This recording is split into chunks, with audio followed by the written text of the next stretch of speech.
What's up, guys? Today I'm going to be showing off one of my favorite decks I've ever built. It is a Rescue Cat based deck. I am a huge fan of Rescue Cat, both in Edison format and GOAT format, and I think it is very underexplored in both formats. I know there's already a whole bunch of decks out there that use Rescue Cat, Glad Beast, Synchro Cat.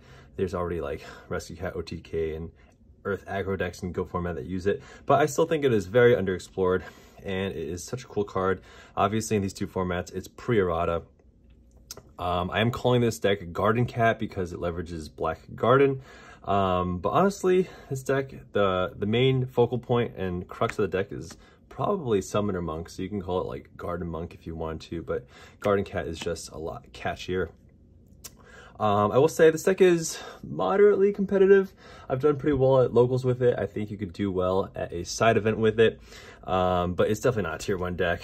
It can struggle to keep up with some of the better decks like Value Turbo, just because, or maybe even like a Frog or Miracle Fusion based deck, but it is very fun. I think it is very solid, and it's just a really interesting deck to play. So with that, let's go into the profile. So you have your 1 Rescue Cat, your 1 Summoner Monk to facilitate the Rescue Cat, your cat targets in the form of 3 Arabellum, 2 Raikou. Raikou is good because you can mill with it, obviously pop things with it, that's what it's there for, but it's a rescue cat target, so you can go into Arabellum and Raikou and make level 5. You can play 3 Raikous. I sometimes do that. You can play like a 3rd Raikou on Hamster or Charge.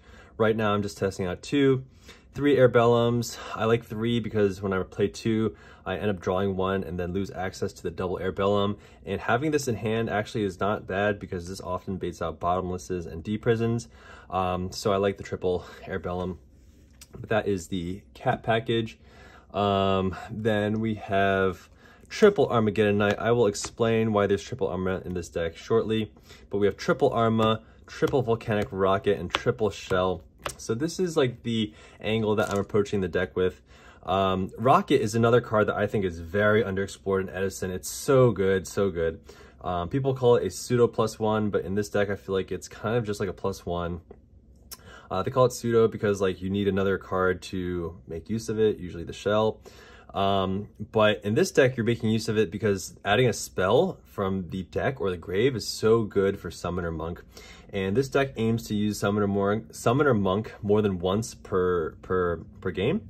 So having the access to the spell on a recurring basis is very useful. And plus, it's just a 1900 beater, so it gets over Hamster. It trades well with Raikou. It's a nice opening card going first or second. And it works when you summon it, whether you special summon it or you normal summon it. Volcanic Shell, it's a good card to mill off of Raikou and works with the Accelerator, which you'll see shortly. And it has some other synergies, which I'll explain later. Going to the one-ofs, you have Sangan, Plague Spreader, Gores, Necrogardna, Rose Warrior. Sangan to search out Rescue Cat or Shell or Monk or anything else really. Plague, really important because you're on the triple Arma, and Plague works really well in this deck. I'll explain why later. Necrogardna, I'm testing this out. This is new. It is to send off of the Arma, because once you send the Monk and the Plague in this deck, you kind of run out of targets to send, so it's nice to have this extra target. And it's also nice to be able to protect your Monk from dying by battle, so you can use it again. And it's also a Rota target. Gores is Gores, it's just very good. And then not a lot of people know what this does. Rose Warrior of Revenge is just like, aside from being a nice ulti, it is also a level 4 warrior, so it's searchable by Rota. It is a tuner, and it is like the only level 4 tuner that, one of the only level 4 tuners that doesn't have like a really negative or limiting restriction. And it also has 1600 attack, which is a multiple of 800, which is important, and I will explain why right now. So the other really important part of the deck, Black Garden, terraforming to search it out. Not everyone knows what this does, so in case you don't, basically it's a field spell that whenever a player normal or special summons a monster, that monster's attack gets cut in half, and the opponent gets to special summon a level 2 800 attack token, a plant token, to their side of the field. So any monster that gets normal special summoned instantly gets his attack cut in half, and the opponent of that player gets a level 2 800 attack token. And then what you can do is you can destroy this card and all plant type monsters on the field, which again the tokens are, to summon a monster in your grave that has the same attack as the cumulative attack of all the plant monsters destroyed. So if you have one token, or if there's one token on the field, whether it's on your field or your opponent's, you can special summon a monster that has 800 attack. If there are 2 tokens anywhere on the field, you special summon something that has 1600 attack, like Rose Warrior. So the bread and butter combo in this deck involves Armageddon Knight and Summoner Monk.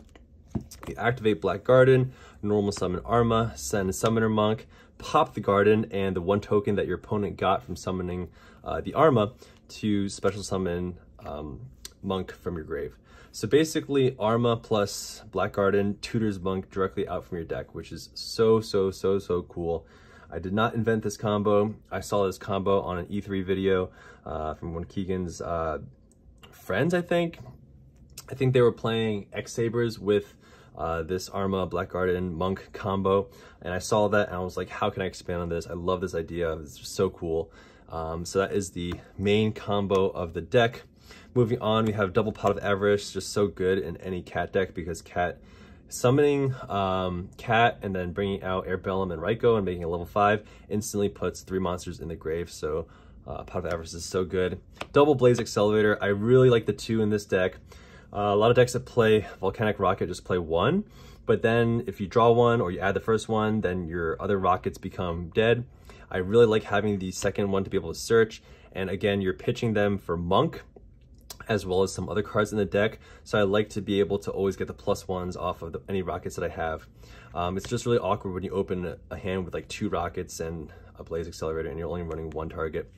And then also this deck aims to summon Monk multiple times per game. So it's nice to be able to recur this from the graveyard after you've pitched it with Monk. Moving on, we have the one-ofs, Heavy Storm, True Nade, Cold Wave. Cold Wave, really nice in Monk decks, being able to pop your opponent's back row and they can't even chain them. Brain Con, Mind Control, Rhoda, and Foolish.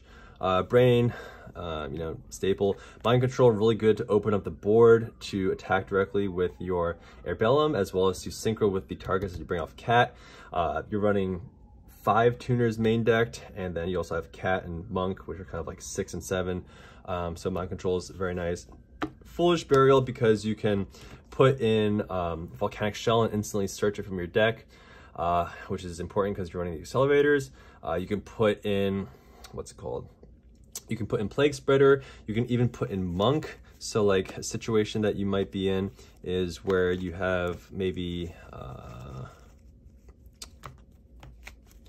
so you might be in a situation where you open up like this. You open up like this, so you can Foolish your Monk into the graveyard. You can activate Black Garden, normal summon Rocket, add this to your hand, pop the Garden, summon the Monk, pitch the Accelerator, and go from there. It's not ideal to use this on Monk, but you'd rather use Arma, but it is something that you could do. And then also, since you're playing the Necrogardna, that's also a target for Foolish. Rhoda, self-explanatory, it just adds the Arma or the Rose Warrior. And then for the traps, you got Mirror Force, Call, Double Raigeki Break, and Starlight Road. Mirror Force over Torrential because I often have board presence, I don't want to nuke, and I want to protect the Monk from being attacked. Call, super good in this deck, I'll explain a combo with it later, but you can Reborn the Cat, the Monk, and both Arma as well as Volcanic Rocket get their effects when they special summon off this. Raigeki Breaks because you're running the shells that you can easily pitch, and Starlight Road. I know you're not running that many traps, so I'm going to be like, why are you running this? But it's really good to protect against Torrential and Bottomless when you summon your double Airbellums. And it's really easy to bait out Heavy Storm in this deck, because if you start off with, where is it? If you start off with Black Garden and Road, and just do this first turn, like this card is like people be MSTing and dust tornadoing this card on site. Like, they don't even wait till your end phase. As soon as you activate this, it instantly gets MST'd or dust tornado if they have it. And if your opponent's going second, they open heavy, it's almost a guarantee that they're going to heavy into this board, because it's like some sort of psychological thing where, like, when you don't have multiple back row over here, they just like don't expect you to have Starlight Road, but like you can still activate it because you have two, you know, spell or traps, right? So it's almost like guarantee that if they open heavy, they're going to use it against this setup. And you summon your Stardust, your opponent gets a token, Stardust gets halved, but they're going to have a hard time they're going to have a really hard time running over the Stardust without getting rid of this Black Garden. So that's what Road is there for. Let's see. Maybe I will show, you know, a couple more synergies in the deck before I move on to the extra in this side. I just want to highlight how good Shell is. So say your hand is, and let's get the Plague. Okay, so say you got the Shell into the graveyard either by milling it or whatever, and then you add Shell to your hand. Now the following turn, you can summon Arma, put Plague into the graveyard, use Plague effect to stack Shell on top of your deck, use the Volcanic Shell, since you haven't used it this turn, to add the Shell to your hand.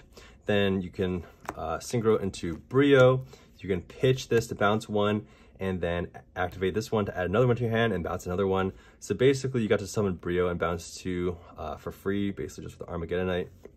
So that's a cool synergy. And there's times also where you can bounce your Call of the Haunted to loop it.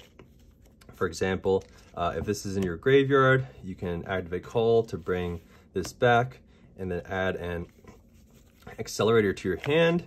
Then you can like normal summon this Plague, synchro, or like if you don't, if this is in the grave, you could just stack this, right? Synchro for Brio, discard a card and bounce this back to your hand and be able to use it again next turn, which is pretty sweet. So that is the main deck. Let's move on to the extra deck first because it's important. So for 5, you're playing Catastor and Android. By the way, I only have 13 cards in the extra right now. There's 2 flex spots, which I'm still trying to figure out what to put in because I just recently switched up my side deck. But you got your 2 level 5s, you got your level 6s, very important in this deck, very easy to make since Armageddonite basically instantly equals one of these. The most important 7 in the deck is Arcanite because you make this with Summoner Monk and Airbellum. And this also gets under Bottomless, which is very important.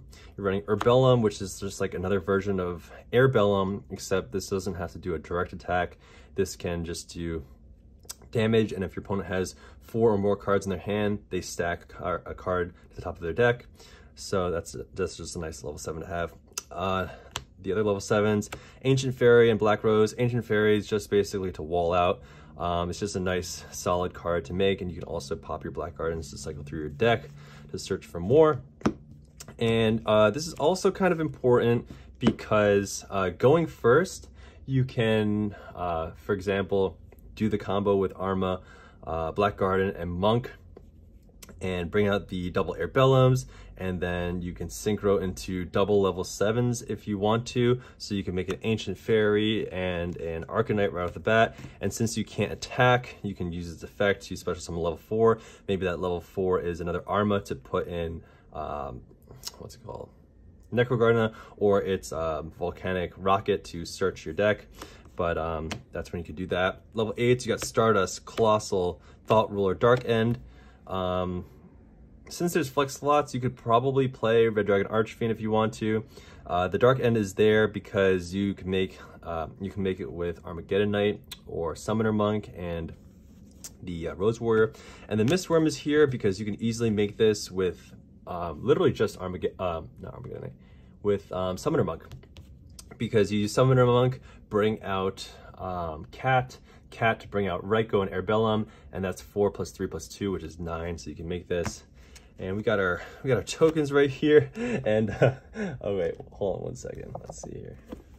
We got these are my you know PG tokens, and then we have my PG-13 tokens, which I only bring out if like my opponent is a cool person. But we've got the oh baby, if you know, you know. We got these tokens for the Black Garden. Shout out to my friend Pute from Sweden who gave these to me at Nats. I don't know if you could actually use these like without getting flagged like in a Konami event, but yeah, it's just for if my opponent is a good sport. But we got those super base tokens. And then finally the side deck. So side deck is a work in progress. It's really tough because the deck's ratios of spells and monsters are really important, and you want to maintain a high spell ratio for your summoner monk, and there really aren't that many good side deckable spells, to be honest, or none that I don't know what the best ones are. So if you guys have any suggestions, feel free to recommend them. But yeah, because if you start to side out too many spells and put too many traps, then you're going to have an awkward ratio for Summoner Monk. But starting us off, we have 2 Kaikus. I don't really have too many monster side deck cards just because like most of the monsters in the main deck are pretty mandatory. But this is pretty good against Vayu or Miracle Fusion based decks, or maybe even Frogs. And it is a spellcaster, so you can make Arcanite with this. But most importantly, this blocks your opponent from DD-crowing your Summoner Monk, because it is very devastating when you try to use your Black Garden to revive Monk and your opponent DD-crows it. It's like almost the same, if not worse, than when they DD-crow your Plague Spitter Zombie. So this is in there to try to prevent that. You got double Smashing Ground for aggro decks like Black Wings or Glads. Just going second is very good. You got double Soul Release instead of DD Crows, again, because I'm trying to play spells. You got MST for Oppression. You got double Trap Stun. If you're going first, you can bring this in, especially against decks like Vayu or Glads or Black Wings, and you can maybe take out Trunade or Cold Wave if you want to, but it's really nice for when you're trying to pop off, and you can get Arcanite and pop your opponent's back row. You got double Iron Wall. Again, similar thinking as Kaiku, except that you can chain this, and you're going to protect your Plague and your Summoner Monk from DD Crows, while also being good against Vayu. You got Massacre Restrict because Frogs are pretty tough for this deck, especially Caius. And this deck is like, it's a combo deck, but it's not like an OTK deck. It's kind of like a little bit more mid-rangey. And that's exactly what Frogs want. They want you to establish a board, have some board presence for them to like Monarch or Econ, but not OTK them. So like Frogs is just naturally a hard matchup for this deck. So this is just, so they can't play. Torrential Tribute for decks where you need to bring this in. It's pretty good against Frogs to break the do block. Also solid against Vayu. Or other combo decks. And then finally, Light Mirror. I just play this because I play this in most of my side decks. I just don't like getting sacked by Light Sworns. But that is the entire deck. If you guys enjoy this, please do consider liking and subscribing. I'll probably have some gameplay with this deck at some point. I think it's super fun, super interesting, and I think it's a pretty unique take. I haven't seen any deck like this before. Honestly, I haven't really seen, I'm sure I'm not the first person to do it, but I haven't really seen these two cards used in combination with each other, and I think both of these cards are underplayed and underexplored in Edison format, so... oh, there's just a few more things I want to say. Some other cards that you can play in the deck. Let's see here. All right, so again, this list is like constantly in flux. I'm still working on it, but some other cards that I have previously played in the deck or that you could play. You could play, let's see here. You can play Lightning Vortex either in the main or the side. It's just another spell. You can play the third Raiko. You can play Instant Fusion. This is very cool because Reaper of the Nightmare actually has 800 attack. So you can reborn it with Black Garden if you want. And then being able to bring out a level 5 is just cool because you can synchro with the Airbellums for 8. And it's obviously a spell, so you can consider playing this. You could play Book of Moon. My Body's a Shield, maybe in the side or the main, just to stop the Bottomlesses and the Torrentials. You could play Wind Blast instead of Raigeki Break. You can play Tragodia. This is not bad, but when you do the combo, you kind of waste a lot of your hand. And also, if you drop this while Black Garden is up, its attack gets halved on the spot. And even if you draw more cards, it stays at the attack. It's like frozen that way. Kind of like if your opponent uses Gale on this card and cuts his attack in half, like even when you draw more cards, it won't gain the attack. So it's all right, but you could play it. You can play this. I like this if I'm playing 3 Regos. If I was on 3 Rego, I would definitely be playing this because the extra body is just, you know, really important for this deck to synchro with. What else here? You can play Zombie World maybe in the side. You can mess around with playing, I don't know, maybe like Necro Valley, or would Necro Valley work? Yeah, maybe. Necro Valley and Zombie World in the side because you can search them off of your terraforming, which is kind of cheeky. And then you can also play Lila and Charge if you want. I was doing that for a while, but I didn't love what I was milling with Charge, and like, I don't know, it just wasn't feeling that good telling my opponent exactly what I'm searching, especially when I'm searching Raikou and just set it right. And this deck is also kind of normal summon dependent, so I think Lila is really good in decks that have a special summon follow-up, like decks like maybe Vayu or Machina, where like you can summon this, bait out your opponent's bottomless, and then drop the Machina Fortress right after. But in this deck, where the normal summon is pretty important, this is a little bit worse. You can use this pretty effectively with Black Garden, because if you have Monk in the Grave and you summon this, pop your back row, and even if they bottomless this, then you can just pop your Garden to summon the Monk. And this is also a spellcaster, which is pretty sick too, so you can make Arcanite with this. Low-key, I'm convincing myself to put this back in now that I'm talking about it. But there's a whole bunch of other cards that you can play in this deck and a lot of room for exploration. So if you guys enjoy this video, please do like and comment as well. The comments help. Thanks for watching. Peace out.